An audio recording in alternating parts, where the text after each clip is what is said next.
The theater of power in seduction is not constructed upon tenderness, nor upon the illusion of shared intimacy. It is, instead, the calculated staging of dominance. To seduce is to step onto a stage where roles are crafted, appearances sharpened, and gestures carefully measured. One must understand that human desire, especially when tangled with uncertainty, feeds less on affection and more on the spectacle of power. In this arena, affection is ornamental, a prop to be used when convenient, while dominance is the invisible structure holding the entire performance upright. Those who mistake seduction for sincerity forget that what draws the human mind closer is not love, but the impression of strength, the aura of mystery, and the subtle weight of authority that makes every glance, every pause feel larger than life. On this stage, every movement is a performance. The way you look at her not too long and not too briefly becomes a calculated act. Your silences are not voids, but deliberate pauses that create tension. Even your indifference is not neglect, but a carefully placed gesture, signaling that you are not entirely within her reach. This is why seduction works not as the spontaneous flow of emotion, but as the deliberate art of suggestion, much like an actor withholding his lines until the audience leans forward in desperate anticipation. The theater of power does not give away its secrets in abundance. It teaches that scarcity is more magnetic than generosity. Consider the effect of dominance not as force, but as presence. The one who carries authority without effort does not need to shout, explain, or justify. In seduction, this presence communicates far more than words ever could. When dominance is staged properly, affection becomes irrelevant, for the other is not drawn by the sweetness of sentiment, but by the gravity of your control. They lean toward you not because you confessed love, but because your restraint made them wonder why you did not. The absence of eagerness, the refusal to bend too quickly, becomes a statement louder than declarations. It is performance before it is intimacy, and it unsettles precisely because it denies the comfort of predictability. The theater thrives on contrast.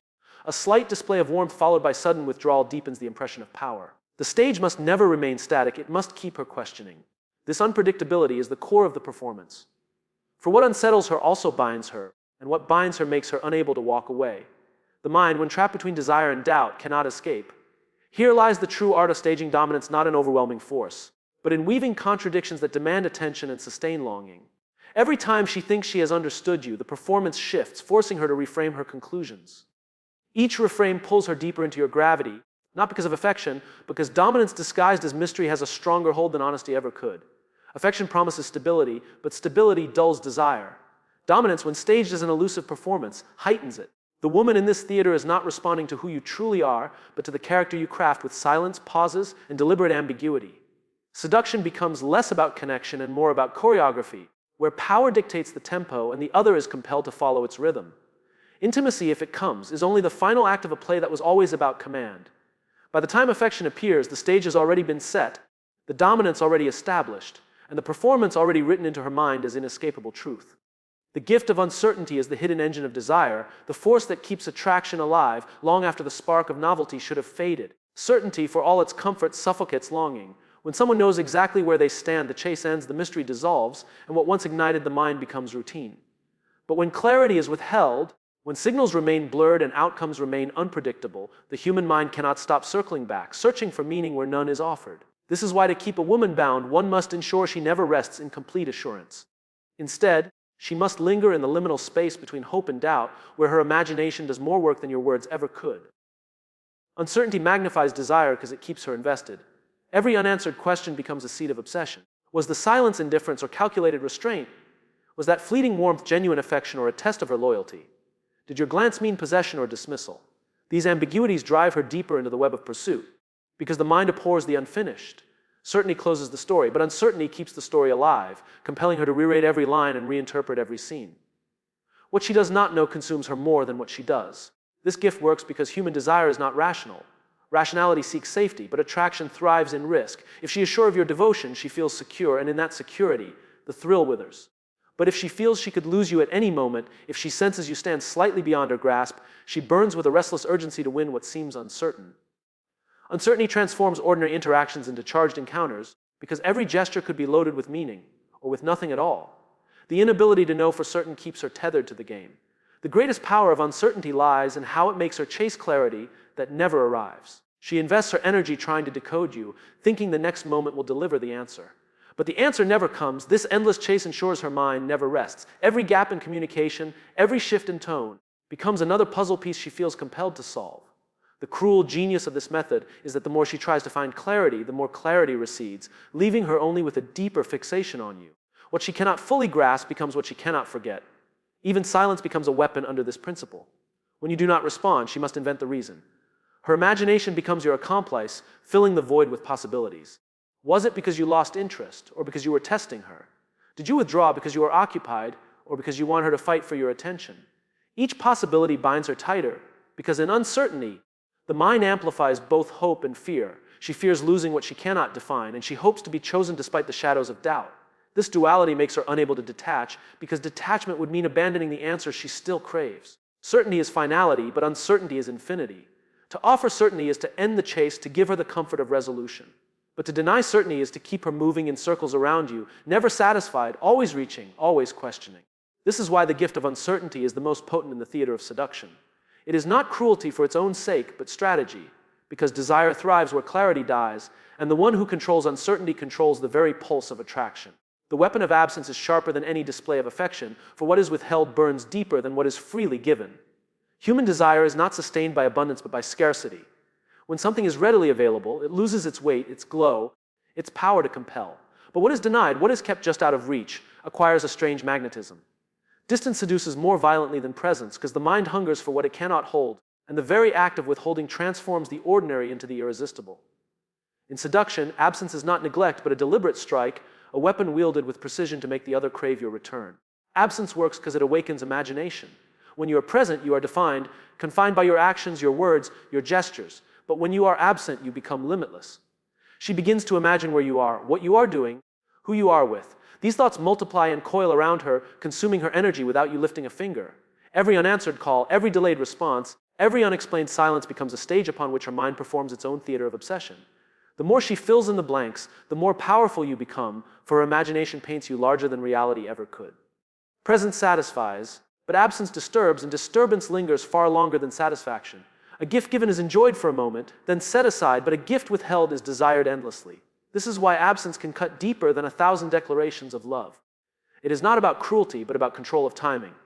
To withhold your presence is to remind her that you are not easily possessed, that your time and attention are not tokens to be claimed at will. In this way, absence amplifies your value. What she cannot summon becomes what she cannot stop thinking about. The weapon of absence also dismantles defenses. When you step back, she feels the void, and in that void, her need sharpens. She begins to chase, not because you demanded it, but because your retreat created imbalance. The sudden lack forces her to seek restoration, to try harder, to invest more. Each step you withdraw compels her to step forward, closing the distance you created, desperate to erase the silence that unsettles her. This is not a loud battle, but a quiet manipulation of space and time, where you do less and achieve more by letting her own longing work against her. Distance also creates contrast. When you finally return, your presence is magnified. The sweetness of attention feels richer because it followed denial. The warmth of affection feels stronger because it came after cold withdrawal.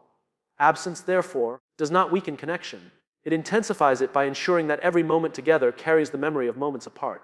It is the rhythm of scarcity and return, of withholding and granting, that keeps desire alive.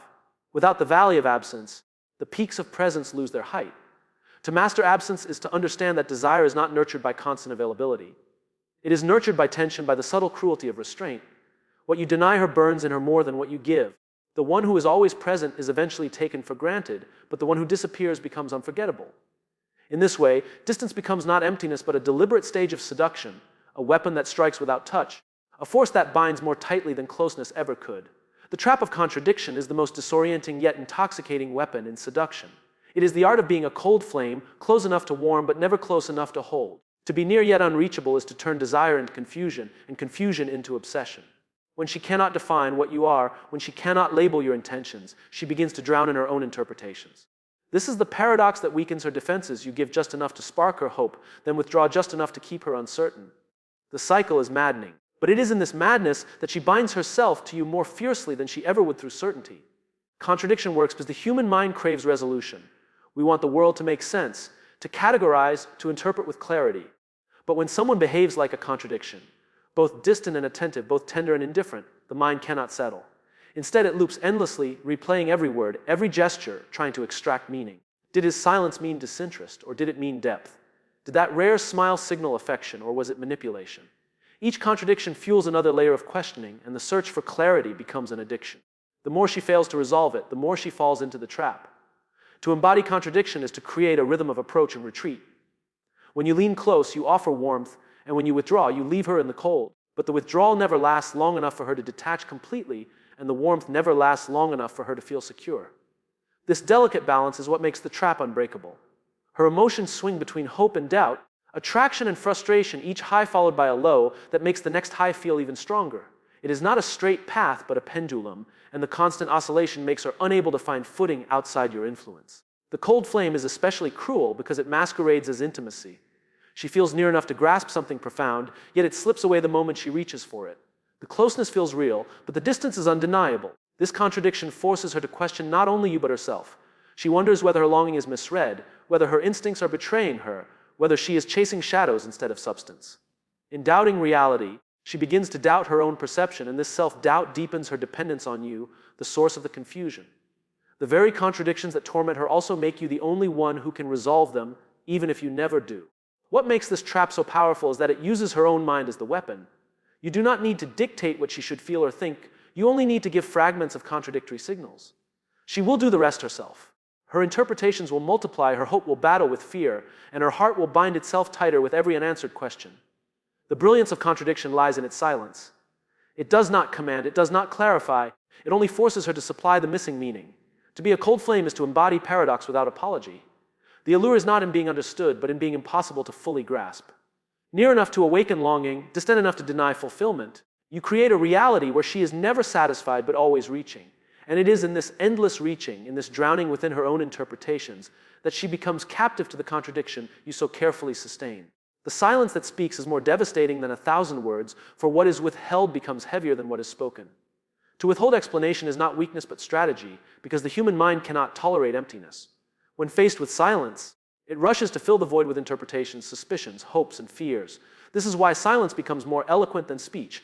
It does not provide closure, it does not calm, it unsettles. It forces her to betray herself, to turn her imagination into both her captor and executioner. In this way, silence is not absence of communication, but the sharpest form of it, a language without words that presses deeper than any explanation ever could. Silence unsettles because it denies certainty. When you explain, you give her a place to rest, a conclusion to cling to, even if it is painful. But when you remain silent, you leave her without anchor. She cannot know for sure whether your silence is indifference, disappointment, or a test. She cannot tell whether you are withholding because you are done or because you are waiting. This lack of clarity is more tormenting than rejection, because rejection closes the book, but silence keeps the story alive in her mind, unfinished and haunting. Every pause becomes loaded with meaning. A single unanswered question echoes louder than any direct response. The mind replays the silence, stretching it, twisting it, searching for what is hidden inside it. Was it a punishment, a warning, a game? In the absence of clarity, she supplies her own answers, and those answers betray her. She begins to imagine scenarios that hurt her, moments of neglect that may not even exist, possibilities of replacement that may never happen. Her imagination, once an ally, turns against her under the weight of unspoken words. Silence also magnifies longing. What is explained loses its mystery, but what is withheld remains alive with possibility. If you never tell her what she means to you, she is forced to wonder endlessly. If you never clarify your intentions, she is compelled to chase hints and fragments, desperate to assemble them into something coherent. Her longing grows precisely because you do not satisfy it. She cannot rest in the comfort of knowledge, so she burns in the hunger of uncertainty. This hunger binds her tighter than affection ever could, because it is a craving without resolution. Suspicion grows in the same soil. When silence endures, her mind cannot help but suspect betrayal, deception, or detachment. Yet even these suspicions keep her bound, because she does not leave to confirm them. She stays hoping to disprove them. The more she doubts, the more she clings, for leaving would mean never knowing the truth, and the human mind would rather suffer uncertainty than accept ignorance. In this way, silence entangles her in both longing and suspicion, two opposing forces that exhaust her yet make her unable to let go. To wield silence as a weapon is to understand that words can be resisted, but the imagination cannot. If you speak, she can argue, reject, or rationalize. But if you say nothing, her own thoughts become her tormentors, and she cannot escape them. She interrogates herself more fiercely than you ever could, replaying memories, analyzing gestures, decoding silences. The punishment is self-inflicted, but the cause is your refusal to explain. The silence that speaks does not plead, does not justify, does not reveal. It allows her to drown in her own inner theater, where every pause grows louder, every unanswered moment sharpens, every withheld word expands into 1,000 possibilities. In the end, it is not your silence that binds her, but her own imagination, turned traitor against her, weaving longing and suspicion into chains she cannot break. The calculated cruelty of seduction is not reckless harm, but deliberate precision, a wound inflicted so subtly that it feels almost like a gift. To seduce is not merely to inspire desire, but to shape it into dependency. And this is done by striking at the heart with gentle cruelty before offering the balm that only you possess. It is not cruelty for its own sake, but cruelty as a tool, because a wound creates need, and the one who controls the need controls the devotion. A woman who feels nothing cannot be bound, but a woman who has been unsettled, hurt, or denied in just the right measure will cling desperately to the one who can relieve her suffering. The genius of calculated cruelty is that the wound is never fatal. It is not rejection so sharp that she walks away, nor indifference so complete that she loses interest. Instead, it is the slight withdrawal, the delayed response, the dismissive glance, the subtle remark that unsettles her. It is the reminder that she is not fully secure, not fully chosen, not fully in control. These small cuts sting more deeply than outright cruelty because they are ambiguous. She cannot decide whether you are punishing her, testing her, or protecting your distance. The uncertainty of the wound forces her to seek resolution from you alone, because only you can restore the balance you disturbed. When you return with warmth after cruelty, the relief is intoxicating. The balm you offer feels more precious because of the pain that preceded it. A word of praise becomes more powerful after silence. A gesture of tenderness more overwhelming after coldness. A moment of attention more addictive after absence. By controlling the rhythm of pain and relief, you train her emotions to revolve around you. She learns, even unconsciously, that the same hand that wounds is the only hand that heals. Dependence grows not because she cannot live without affection, but because she cannot live without the cycle of wound and balm that you orchestrate. This method works because the human mind values what relieves suffering more than what merely gives pleasure. Pleasure alone is sweet but fleeting, easily forgotten. Relief from pain, however, feels sacred, unforgettable, transformative. The contrast between the sting and the soothing binds her to you with invisible chains. The cruelty deepens her hunger, the balm feeds it, and together they form a loop from which she cannot escape. In time, the cruelty is no longer questioned but expected, even desired, because it makes the balm all the more powerful. The cruelty must be calculated, never reckless. Too much, and she breaks away. Too little, and she never feels the need. It must be measured precisely, a balance between denial and offering, distance and closeness, coldness and warmth. The aim is not to destroy her spirit, but to make her spirit revolve around you. Each small wound reminds her of her vulnerability, and each balm convinces her that only you can protect her from it. Devotion is born not in the absence of pain, but in the rhythm of pain and relief, controlled by the one who dares to wield cruelty as an art. To seduce in this manner is to understand that love without dependence is fragile, easily shaken by time, doubt, or opportunity. Dependence, however, once forged is almost unbreakable. And dependence is forged not in constant kindness, but in calculated cruelty, wounds that unsettle, followed by cures that soothe, until the heart learns that its survival rests entirely in your hands. It is not affection that ensures devotion, but the cycle of pain and balm, cruelty and comfort, absence and return that binds her more tightly than affection ever could.